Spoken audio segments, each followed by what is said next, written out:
All right. I don't know what you guys are going to do next week. I'm going to go to the inaugural, so we'll have to find some ways to be a little bit. I want to first of all thank everyone for coming here today. We have some big news that we're going to talk about, and on some very important topics. We're going to first talk about some appointments and some structural proposals that we're going to be making to the legislature, and then I'm going to spend the bulk of my time updating the public about the budget. What we found on January 13th, 2025, what we've inherited. And we will be talking about the going forward plan as we get to the point when we submit our budget to the legislature in about another month or so. Today I want to make sure that the whole state of West Virginia knows this is exactly the state of condition of the budget going forward for fiscal year 26. So let's start out and talk a little about some of the points. It takes a very talented team to make West Virginia that shining state mountain. And that's why we have a number of just outstanding people that I'm going to mention today for other cabinet nominations. I'll start out with Dr. Matthew Herridge as the Secretary of Commerce. Matt has a history as a business owner, and he's wildly successful for the last 20, 25 years. He entered the business world, interestingly, after a 10-year career, clinical psychology at the Charleston Area Medical Center. So he's a doctor. He'll be coming in as the Secretary of Commerce, obviously pending a consent with the Senate. We are also announcing that we're going to be retaining Nick Preservati, who would for the Deputy Secretary of Commerce position. Nick has done a lot of outstanding work. I think he'll be able to continue to perform admirably for the citizens of the state. We are announcing that Chelsea Ruby will be retained as the Secretary of Tourism. I think many people have said so many incredible things about her, the work she's done to put West Virginia tourism on the map. I think she's done an outstanding job, and that warrants her reappointment. She's led the Department of Tourism for the past 8 years. Then for transportation, we are sending to the Senate Todd Rumbaugh, Secretary of Transportation and Department of Highways. Todd has over 30 years of experience at WVDOT, and his career has spanned the gamut. He's actually been a designer, a construction inspector, an area supervisor, a staff engineer, regional construction engineer, director of contract administration, chief engineer of construction. Deep experience. I have great faith that Todd is going to be a terrific Secretary for Transportation. Joining Todd as the Deputy Secretary will be an individual by the name of Michael Demers, and he has over 17 years of experience managing transportation programs across the country. Michael also has deep and strong educational background, earned a Master's of Urban Planning degree from Harvard and a bachelor's degree from Tufts University. I think he's going to bring a lot to bear in that deputy position. Then we are announcing the Secretary of Health position, Dr. Arvind Singh. Dr. Arvind Singh brings extensive experience in healthcare leadership and also has done a lot of work in acute care, behavioral, ambulatory care. He has a senior position now at the University of Maryland Shore Regional Health. Before that, he worked as a chief operating officer in a Louisiana behavioral health network. Dr. Singh holds master's degrees from Brown University in the healthcare leadership, Penn State in business administration, and George Washington University in public health. All of these are individuals who will be joining the administration beginning either now or over the course of the upcoming weeks. These are terrific picks. In addition to these announcements, we're announcing that we're going to seek legislation to consolidate various departments and agencies. Today, we're announcing that we're planning to work with the legislature to merge Department of Commerce and Department of Economic Development into one department. We'll also be seeking legislation to combine arts, culture, and history with the Department of Tourism. These are not going to be the end of the consolidation proposals. You should expect that there will be a number of additional proposals in this area in the upcoming weeks. And this is a sign of the type of efficiencies that we're looking to bring to bear in the management of state government. And those efficiencies are even more important in light of what we're going to be talking about next. The era of big spending is over. It's over in West Virginia. The time for spending beyond our means is over. I think West Virginians sent a message when they sent Donald Trump to the White House in November. I think the same message was sent here in West Virginia when they elected me as governor. That's why we're here today. On Tuesday, I announced a series of executive orders to address our state's spending and to begin better driving economic growth to lift our economy up. So we're no longer 48, 49, 50 in the economic ranking. I want to be transparent and accessible. That's why we're here. And while we only have 30 minutes today, I promise you I'm going to keep coming back and answering your questions along the way. I think you deserve that. We're going to continue to talk about these issues, but we're going to level set. We're going to talk about the budget. We're going to talk about next year's budget projection and what we have found as of January 13th. Now, it's important that when we talk about the budget, we're talking about what we've inherited. It's not factoring in any new spending priorities or any proposed additional tax cuts. It's not reflecting what it may cost to fix some of the problems that we've publicly talked about. People have talked about PEIA, or if you're talking about money for teachers. This is what we've inherited. This is where we are day one of the new administration. So putting these numbers together, we've worked with a team. As you may recall, we've been able to bring in Mike McCown, who's the budget director, who I think has done a lot of work in this area, has deep experience on these matters. And Eric Nelson is our revenue secretary. So they've been involved with that. I've already had 3 2-hour meetings working on these issues. We're going to focus on the budget. It's one of the most important priorities for any governor and for the state. Here's what we're seeing. For fiscal year 2026, the period between July 1st, 2025 and June 30th, 2026, the state will have a projected deficit of approximately $400 million, and that number is projected to rise more and more in the out years. This is where we stand on day one. Here's what we're seeing driving the projected deficit. Number one, we believe that there's a structural deficit that's built into the baseline. We see that there's been a heavy reliance on one-shot revenue paying for ongoing obligation.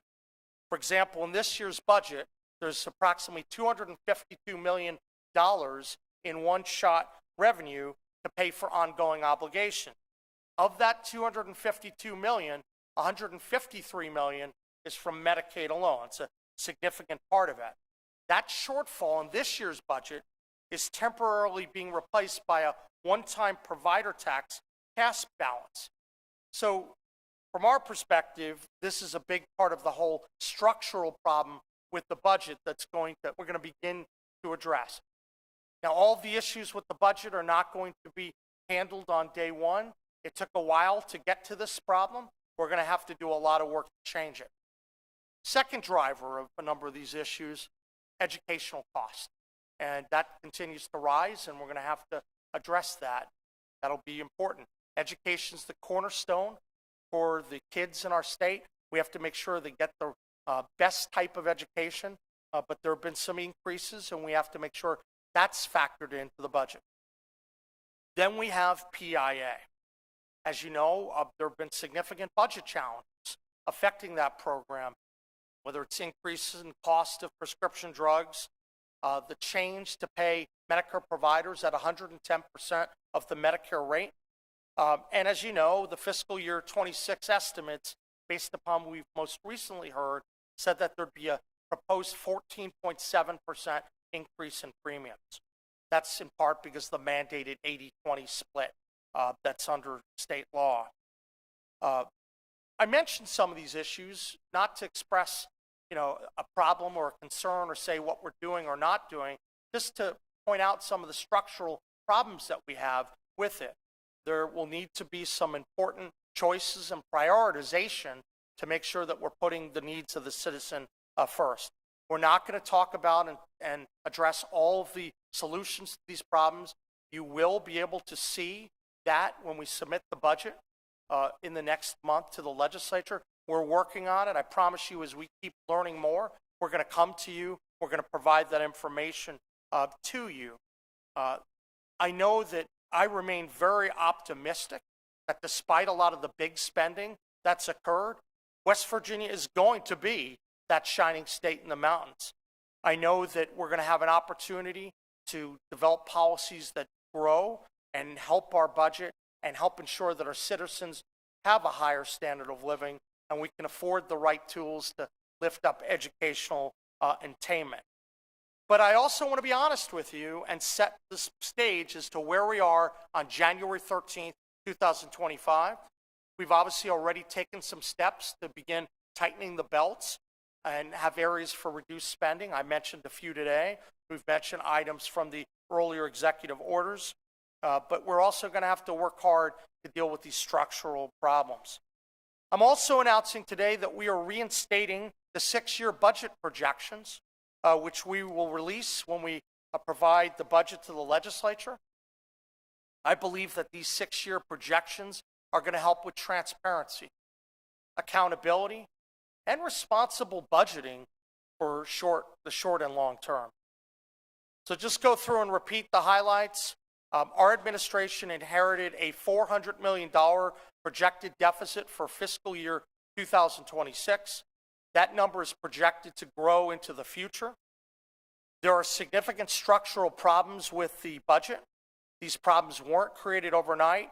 We're not going to be able to fix them immediately, but we're going to get to work as we have over the last few days. We're beginning to also take steps to address these issues. Through the early executive orders, through the announcements today, we will continue to try to garner every efficiency out of state government because our taxpayers deserve nothing less. The final point to reemphasize, I am wildly optimistic about our state's future because we're going to be able to make the right decisions to address these budget challenges and let everyone know West Virginia is on the rise. But we're going to be honest about the state of affairs is where we are now, and I'm asking every citizen to keep working with us, whether it's to identify wasteful practices in government or to help in our process to make government more efficient and more accountable. So, busy week. I know technically it's day 4, third day after the inauguration, and I know I have a few minutes, 15 minutes for questions. I'd be happy to take your questions.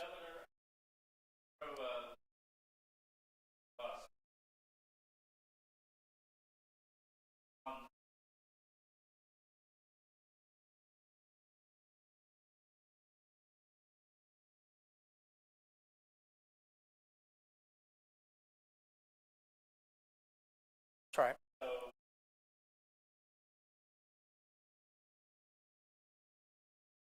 Sure. Yeah, look, I think we went through and we were very diligent going through the process. And I'm not going to talk about any individuals. I want everyone to be successful in their positions. But we went through and had a diligent process to make sure that we're accounting for things.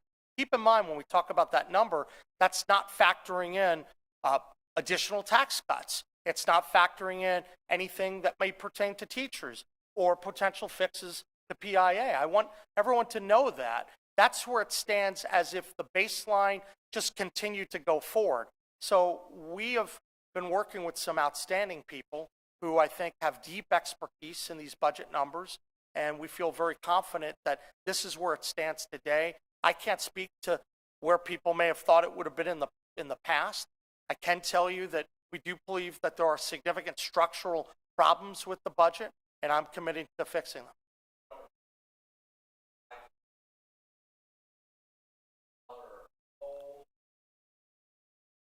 Well, most importantly, I want everyone to know this is as of January 13th. This is the beginning. So whatever may have happened, I'm focused on from January 13th on. This is what we inherited a $400 million projected deficit for 2026. So what I will say is this, we're working hard. We've got a great team of people, and we're working hard on the budget. We know that that's one of the most important frameworks that the governor can provide to the legislature and for the people of our state. So I think you're going to be expecting to see a number of different proposals, not only in 30 days, but we'll be providing information along the way. For example, Bob, when we talked today about consolidation, I'm looking for different ways we can wring efficiencies out of every single department. That's why we asked all of the departments to find those efficiencies beginning on day one. Leah.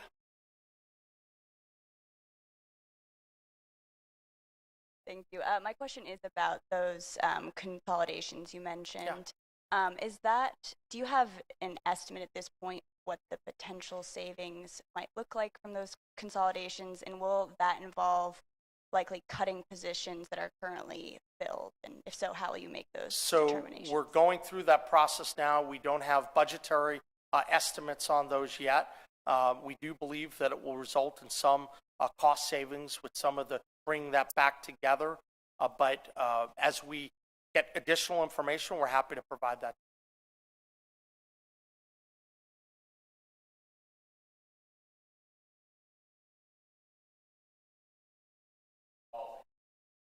Well, we're going to be looking at everything. Once again, that's a $400 million projected budget deficit that we inherited without getting to any of the spending priorities or tax cuts or different issues for the future, right? And I've been very clear that I want West Virginia to be even more competitive with all the states that we touch. But we're going to have to look at this, and it's going to take a while for anyone to go through this. And of course, we also want to work with the legislature and hear from the public about their perspective as well. That's important. But we're going to go through that process. We're going to be diligent, and we're going to, from time to time, try to update you on what's going on.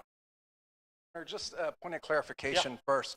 The deficit, the $400 million deficit, is that for budget year starting July 1, 25, or Correct. Is that for budget year ending this June 30th? No, not for this year. We're still expecting that we will meet budget goals for this year based upon everything that we're seeing. So okay. I want to be very clear about that through June 30th.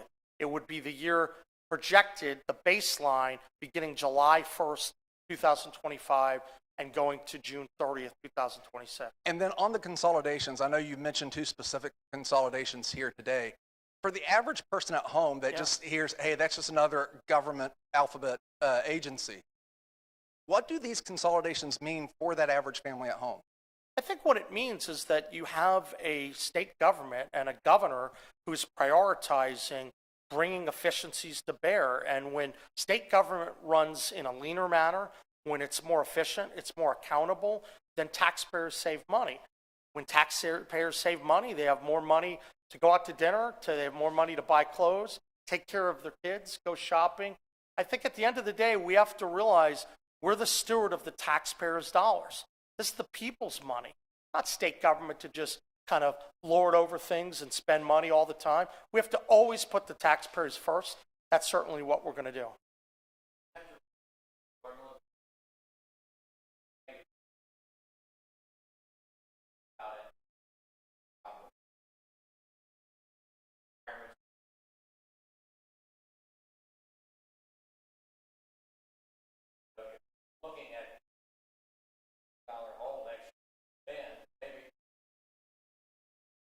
Well, I'm looking forward to collaborating with the legislative leaders, and I think that there are going to be opportunities for us to work together.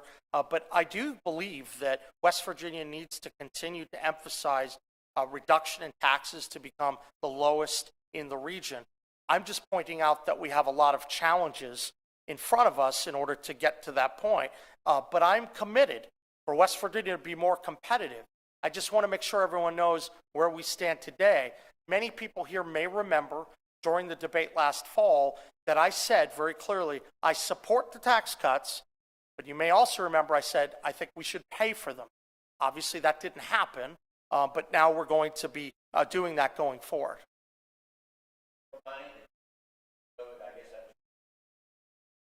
A lot of what you saw in recent years was the federal money coming in. I think that's very, very clear. Hi, Governor. Hey, Amelia. Can you talk any specifics about the health department budgets, what you're finding so far? And is there any possibility that that will be one of the consolidations that we could see between those three separate branches? So we're going to be looking at all the different departments for efficiencies. I think that's important to do, but we're not in a position to report that at this time. But I can promise you this: I know that yesterday I visited one of the departments, and I personally went over there. I'm going to go over this afternoon. I'm personally going to go and spend a lot of time because I think the public deserves that. We want to be active, and we want to make sure that we're learning about all the problems. And also, I want to have the opportunity to personally thank our state workers. I think our state workers don't sometimes get the respect that they deserve. I know they work hard. I know when I served as Attorney General, I worked really hard to try to treat our staff well, and I know that I want to do the same thing. There are approximately 25,000 state workers today. I'm not going to be able to have a chance to see all of them coming up, but I certainly am going to go visit every single department and spend time with them, and I think there are a lot of good people helping us out. Governor, a number of your executive orders. I'm sorry, can you mention your name? Duncan Slade, Mountain State Spotlight. Sure, go ahead. A number of your executive orders required reports from various state agencies, 30 days, Yeah. 60 days, 45. Will you be making those reports available to the public as they're received by your office? I'll certainly be publicizing what we're learning about them, and I think that's important. That's part of the goal. When we learn what's happening, we'll be talking about it. I don't know the form, the mechanism for all these different pieces, but I certainly want to share. That is what I'm working to do. That's why I'm here today, for folks who are going to have the opportunity to ask me questions, and I can provide information to you. What I'm saying to you is we're going to be very accessible. We're going to provide a lot of information. Look, I get paid by the taxpayers, right? I take that really seriously. So I want to give you as much information as I can as we get stuff along. So especially as we get the findings, we want to share that with you. Obviously, there's going to be a lot of work done in the next 90, 100 days, the next few years, and we're going to try to update you as much as we can. Keelan Bailey, Western Public Broadcasting. Hey. During the campaign and just recently, you've talked a lot about energy policy as far as the bright economic future. Is severance tax policy at all part of these discussions, part of the budget? I'm sorry, the question is severance tax policy? Is severance tax policy changes or any discussions around that, is that happening when you're having these discussions about the budget and the state revenue? Look, I mean, we're looking at every single item. One of the things that happened in previous years is that you saw significant revenues generated kind of more one time. The severance taxes brought in a lot of revenue for the state, and a lot of that money got spent. And so we're obviously going to be analyzing that to see what the projections look like. But, we care a great deal about our coal, our natural gas, our energy resources, and we want to make sure that any policy we're doing is bring the best out of them. We need more energy jobs. We need more opportunities to tie in energy to other sources, whether it's to advanced manufacturing, technology, data centers. I think there are a lot of opportunities to create additional jobs and economic benefits for the citizens of our state. So we're going to be looking at all those issues. I would say that's one of the reasons why we've put in place this Council of Energy, Infrastructure, and Competitiveness, because we're looking to drive growth. The way that we're going to get out of this problem, it can't just be all these, people are going to argue for cuts and these things. We're going to have to grow. We're going to have to grow our workforce. We're going to have to grow so that we're stronger. That's how we're going to succeed. Can you clarify a little bit? You said that there might be some structural issues right now. I mean, obviously we have a projected deficit for next year, but right now this year you said that there's $252 million that's going to be used for spending. Can you kind of clarify that? Of the $252 million is kind of the one shot, the short-term spending that was done, not built into the structure, right? So, for instance, you could always transfer through supplemental appropriations or other items. You can pay for something, but let's say there's a program, maybe take corrections, for example. We all know that there have been a lot of problems with corrections. When you pay for that one time, I'm not being critical, but if you start to build a large percentage of your money off of one-shot revenue, what happens is when you get to year two, you have what we're talking about here. Well, then what are you going to do? Are you going to stop all the programs that you had in place? You have to answer those questions. That's what I mean with 252, and I had the Medicaid number of 153 million. So we're obviously going to be looking very closely at that. Now, to be clear, I do believe that we're going to be able to make the decisions, and we're going to achieve, and we're going to grow. But I want to make sure everyone knows where we stand on January 13th, 2025. Stephen. Yeah. Constitutional issues with the executive order on DEI. They kind of feel it's a little too broad, that it could actually affect possibly the type of discussions that go on in college classrooms and that sort of thing. They're talking other states have similar DEI bans that don't really go that far. Is that something you're looking at and willing to kind of maybe amend to deal specifically with that free speech issue? It's funny. I've heard some of the critiques coming from some of the most recent issues, and I would say this. Obviously, we take the time to try to get things right. A lot of people on the DEI front, people may not realize, so we were very involved on the litigation analyzing this U.S. Supreme Court decision several years ago, the admission case that came down, you may recall, from the U.S. Supreme Court dealing with Harvard, North Carolina. And so when we analyzed that, we knew that there were some potential issues. And in fact, some may remember when I was down the hall, we were looking at the FBI and a number of other issues where there were efforts to. So I've always publicly given them credit on that. I know that there's been a lot of spending in the transportation area. One thing we're looking at is how many dollars we're going to actually have left to spend in that area, because a lot of it has been obligated. That may be a conversation we come back and have with you over the next few weeks. But we obviously want to make sure that we're keeping our roads, our bridges in a safe and drivable manner. I can't tell you on the campaign trail how many times I would talk to people talking about the issues, the congestion, whether in north central West Virginia, Montague County, Eastern Panhandle, all across West Virginia. People care about the highways program. I know that there's been some discussions, there's been some shortage of engineers. There are issues that need to get addressed within the Department of Transportation. That's why I'm really pleased with the team we have. See, I look at this and I'm very optimistic, because while there are big challenges, we're making the decisions, and getting personnel, I think, could meet the challenges and the demands that we have. And then one other question on appointments quickly. There's a lot of appointments you have still not made, Department of Homeland Security being one of them that comes to mind. When will you start making these appointments and announcing those? We're virtually done, Curtis, so if you check the record where we are, we have some other ones that we have that we're in the process, we'll be rolling out and announcing. But keep in mind, we have announced a number of the proposed consolidations.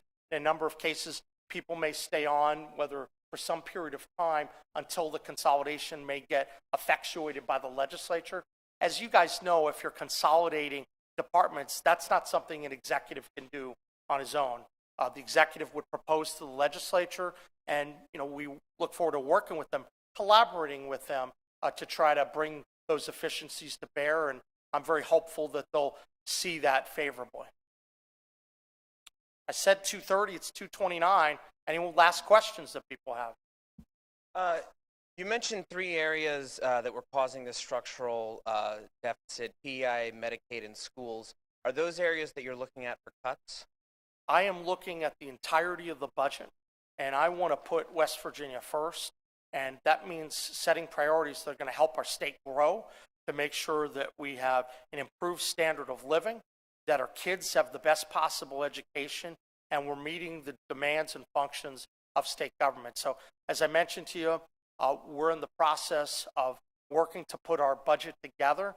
It'd be premature to talk about any of that now, but I really wanted to talk about where we start on January 13th and what we've inherited. We've inherited a $400 million projected deficit beginning January 13th. Now we begin the hard work of addressing those issues. With that, I'll say thank you very much, and we'll look forward to seeing you soon. A couple quick notes.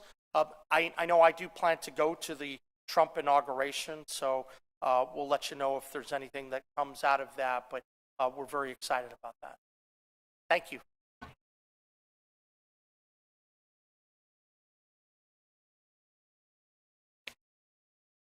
Sir?